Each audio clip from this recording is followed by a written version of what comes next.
and I may do it later on in the message, we say, turn to your neighbor and say, neighbor, etc. Amen? Amen. But I just want you to close your eyes. Everybody just close your eyes. And turn to wherever your neighbor was, where you think they are. Just turn to with your eyes closed. Say, neighbor, if you could only, see my face. We're going to take your seats.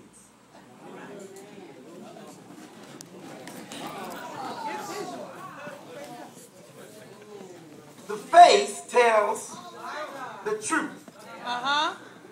And on it are written the expressions of the heart and soul.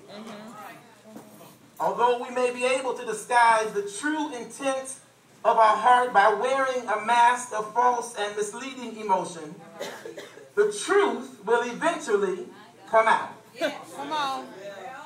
But it takes a keen eye to notice the subtle differences between the truth and a lie. And this can only be accomplished through, somebody say, face-to-face contact. You see, no matter what you say or do, if you're anything like me, your face tells the whole story. Amen? How many of y'all have seen that baby? Oh, she's so precious. Precious. Yes. How many of y'all know how to cook? You know how to cook? Amen. This tastes good. This is nice. What do you call this again? You know, some of y'all have, been in relationships. You might be in a relationship now, and it gets a little rocky from time to time. And so you got to say, yeah, I love you. I said I love you. Wow. Or you got to say, no, I'm not mad at you. I said I'm not mad at you. All right. You see, you can hear what they're saying. Yes. Amen? Yes, amen. But it's what you see in their face. All right. I could easily say, oh, Sister Jamaica, you sing good. But when you look at my face, I'm saying, ooh, Sister Jamaica, you sing good. My face told a different story than what my words said. Oh, yeah. Amen. There are 7. I'm going to leave this here. This is what some of y'all look like. I had my assistant go get me a mask, and I didn't try it on, but it was too small for me. That's the thing about masks, though. They don't really fit your face like you think they do. Come on. They don't hide as much as you think they do.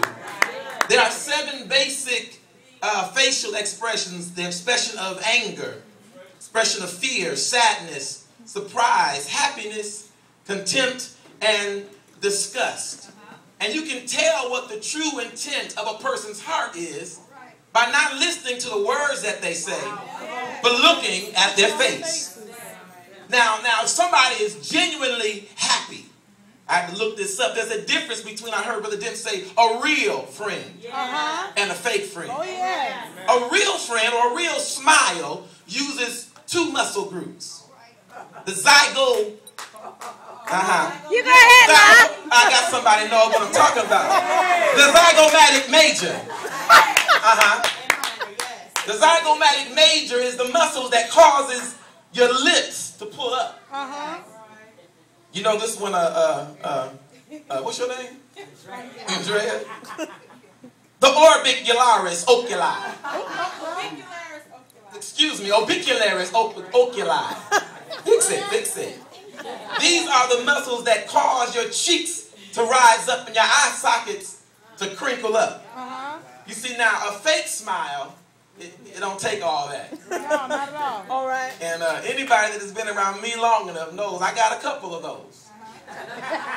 When you talk to me too long, I go from yes to yes.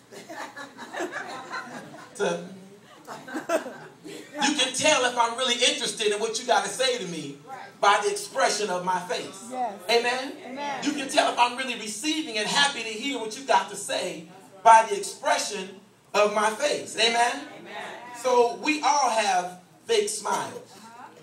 And this is why face-to-face communication is so important. Yes, it is. My sister told me, she said, now what are you going to do tonight? She sent me a text. She said, you got to preach. So you can't be on Facebook. I said, what you going to do? She said, you're going to have somebody in the church be a stand-in Larry, a stand-in Sam, and let her know what I preached about moment by moment on Facebook. But the problem with that is that she won't get the true intent of what I'm saying unless she can see my face. And I'm not talking about the face that we put on Facebook. Come on, somebody. I'm not talking about the smile that you put on Monday when all hell is breaking loose. Now, if you like me, I put the picture up that depicts my day. If I'm happy about life, you see me with a big old grin. If I'm eating and enjoying myself, I will take a picture of all the food around me with a Coke and a smile. But if all hell is breaking loose, and I don't want to be bothered. You should have looked on my Facebook last week. And there was a picture of Oscar the Grouch on the t-shirt that said scram.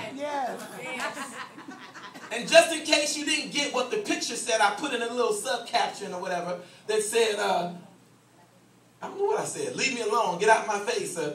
I'm going for mine. You get your own.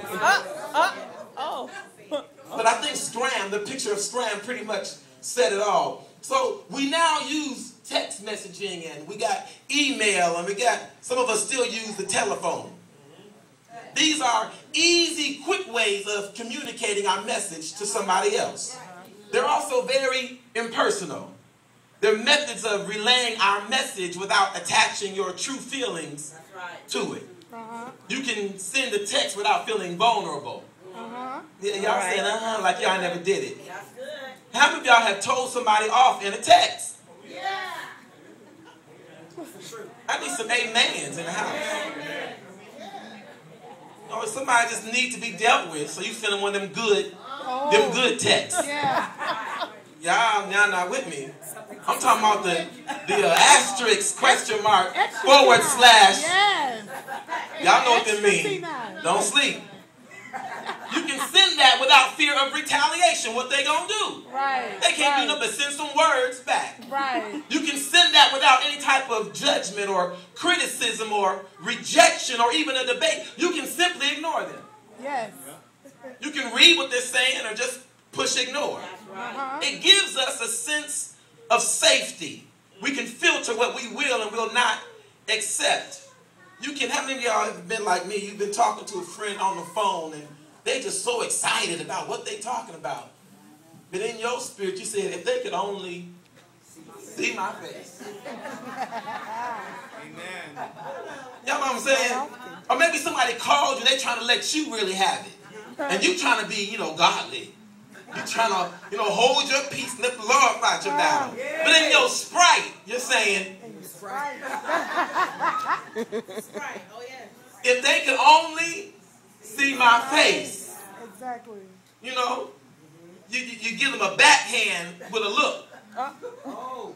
You cut them with a look. If they could only see your face. So the same is true when communicating with God. God requires face-to-face communication.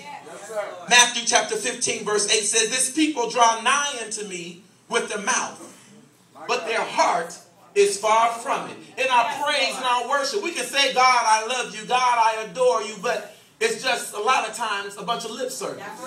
Because you don't really mean what you say. You going through on your job, you're going through at home, and you come into his house, calling yourself, giving him a sacrifice of praise. But you don't really mean, God, I'll go through. You don't really mean thank you in everything. I'm still going to give you thanks. You don't really mean that. And God is doing like Medea. I can see you. God is looking at your face. He wants to make sure that the words that you're saying match the expression that's in your heart. And so